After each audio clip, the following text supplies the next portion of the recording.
Hi, and welcome to another Waterbury Hospital podcast. I'm your host, Jeremy Rodorigo. Today, joining me is Dr. Peter Zdankiewicz. He's the medical director of our trauma program, and Dayna Failla, she's our trauma program manager. And Waterbury Hospital is very fortunate that we are a level 2 trauma center, so we see some very sick people when injuries occur in the community. Welcome both. Thank you. So Thank you. Tell me, I know that Waterbury Hospital has been a trauma center for a long time, Dayna, but it doesn't. We don't just proclaim ourselves we're a trauma center. Like, what is the process to becoming a trauma center, and what are the verifications needed? Sure. So we are verified by the American College of Surgeons, and there is a book with all these guidelines that we're required to follow. And then once every 3 years, surgeons from the college come and review us to make sure that we're adhering to those guidelines. So we just had our review in January, and they came in and found that we're meeting all the requirements. So we earned our re-verification for the next 3 years. And so this is important for us because in the community, Greater Waterbury community, because both in Waterbury and all the surrounding communities, those ambulance services that service our hospital know that when they have a critically injured person, they can bring them here and they're going to get the right kind of treatment. So tell us what kind of differentiates a hospital that may not be a trauma center versus a hospital that's a trauma center. Well, a hospital that is not a trauma center may have an emergency room, but it will not have a surgeon standing by, will not have an operating room available readily. The blood bank doesn't have the resources, radiology, orthopedics. Every part of the hospital is impacted by being a trauma center. And a trauma center has to be ready to go at a moment's notice to take care of the sickest patients that might roll in from the emergency room. And we are able to do that.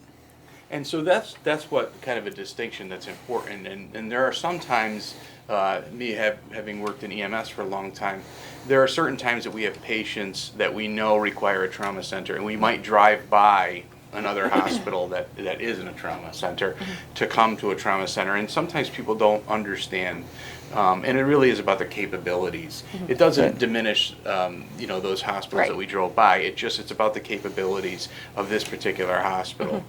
And so, some of the things that we talk about is, an ambulance will come in with a severely injured patient, and we have contact with the ambulances well before they arrive at the door. So how does that work? Yep, so EMS will patch in via the radio, give us the heads up that they are coming in with an injured patient. We have a whole list of trauma criteria that we follow, so based on how injured this patient is, what symptoms they're having, what injuries we can see, what the mechanism of injury is, we can activate a trauma alert overhead, and we have, of course, different levels of trauma activation, but we have designated roles for each trauma activation, designated people that respond. We put the CAT scanner on hold because that becomes a priority patient for us. So we're all ready for that patient before they even roll through the door. And sometimes injured patients walk in too, or are brought in by family, and we can get the team together really quickly to address those concerns as well. So what does it mean to assemble a team? Because we know that there are doctors and there are nurses and techs in the ER already. So what's the difference between the trauma team and the regular ER team? Well, the regular ER team is going to include a physician and the nurses that are staffing it. But when a trauma rolls in, you're going to need a surgeon to evaluate the severity of the injuries. You may need an anesthesiologist to begin the process of getting them to the operating room. We also have available within minutes orthopedic surgeons, neurosurgeons, radiologists who are all ready to lend their expertise very quickly. Whereas a normal patient coming to the emergency room for abdominal pain or chest pain, there's a little bit more time allowed before you can intervene. But for trauma, seconds matter, and so we have a response team in the hospital who's in the trauma bay as the patient rolls in, and then we have people who are available from elsewhere in the hospital or from home or from the office within 15 or 20 minutes.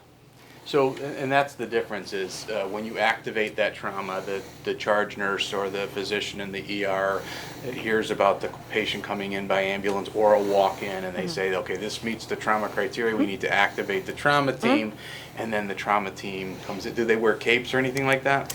We have personal protective equipment. Oh, okay. On the aprons more than capes, yeah. Yeah. So it's not like a superhero. We should look into that. Yeah, we should. But that's important so that the trauma team kind of comes in, and the ER team and the trauma team kind of like coalesce Yep. together and take care of this patient and do all the things that need to be done. And so when we talk about trauma, what should someone, if someone came in and had the misfortune of needing the trauma team, what can they expect when they walk through the door or when they're rolled through the door by EMS in terms of Yeah. a trauma? Sure. So when they come in by ambulance, we actually have like a 10-second EMS timeout. It's just like a moment of silence for the surgeon at the head of the bed to hear the report from the field. Everyone has a designated role. So a patient probably wouldn't realize that, but everyone's positioned in a certain spot in the room. Typically, the first thing we do is we want to expose the patient, so that involves cutting clothes off, but that's really just so we can inspect for any obvious life-threatening injuries that we see. If there's uncontrolled bleeding, we would have to address that, first priority. And then we have a systematic head-to-toe assessment we go through. We do portable x-ray right in the trauma bay, so we can look for, any rib fractures or pelvic fractures. We have ultrasound right at the bedside in the trauma bay, so we can look for internal bleeding. And then very quickly, we make the decision, is this patient stable enough to go for a further imaging and CAT scan? Is this someone that has to be rushed off to the OR for operative intervention?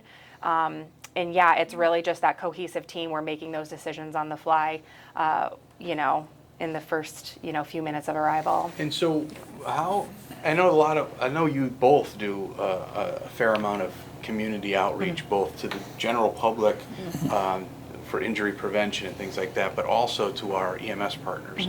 How important is our relationship with the emergency medical services folks from not just Waterbury, but the surrounding area, even up into the Northwest Hills, where a lot of trauma patients come from? How important is that relationship? Oh, it's critical. It's everything. I think you'll find that throughout the hospital, trauma is the system that has the most teamwork.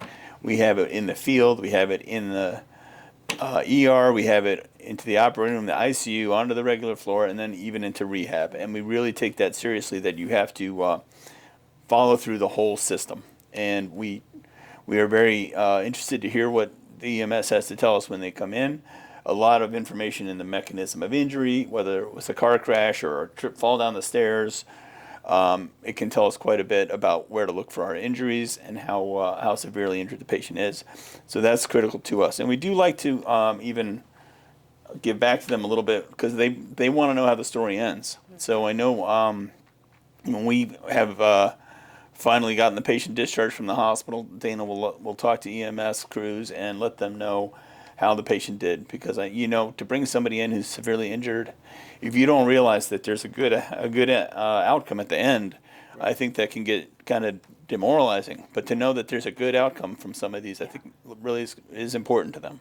Yeah, and that's the thing is we have a monthly EMS case review, and Dayna is on every single one of them to let the EMS folks know, what happened to the patient, good, bad, or whatever, what ended up happening, what the disposition of the patient was, and that's really important.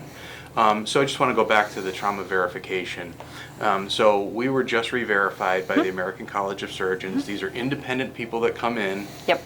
From around the country that are experts in trauma. Yep, they're surgeons. They have been in the trauma world for many years. Yeah. A lot of them sit on the board at the American College of Surgeons. And they have a very objective review to ensure that we're meeting the needs of our injured patient population and that we're following all of the guidelines that they have established. And so, rough guess, if you know, how many trauma patients do we see a year here? Injured patients in general, about 1,000, and that's all different levels, from a ground level fall to a gunshot to the chest. So Right.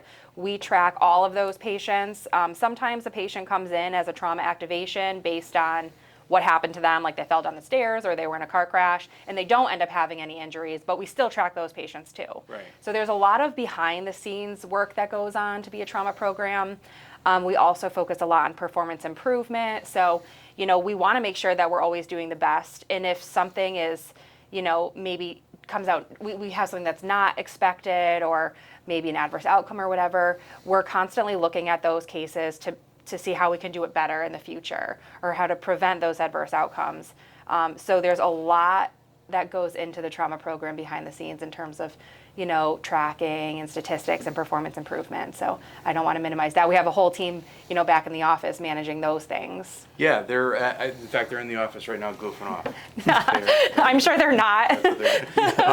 Well, you know, Waterbury Hospital. Me as an EMS provider for many years, Waterbury Hospital is known as an excellent trauma center. EMS crews love bringing their patients here. They know they're going to get great care. We've had some really high-profile cases where people have come in and gotten great care and things like that. So. I want to thank you, Dayna Failla. She's the trauma program manager here at Waterbury Hospital, and Dr. Peter Zdankiewicz, he's the trauma medical director. Waterbury Hospital is a level 2 trauma center as verified by the American College of Surgeons. Thank you both for coming. Thank you. Take care. We'll see you next time. Right.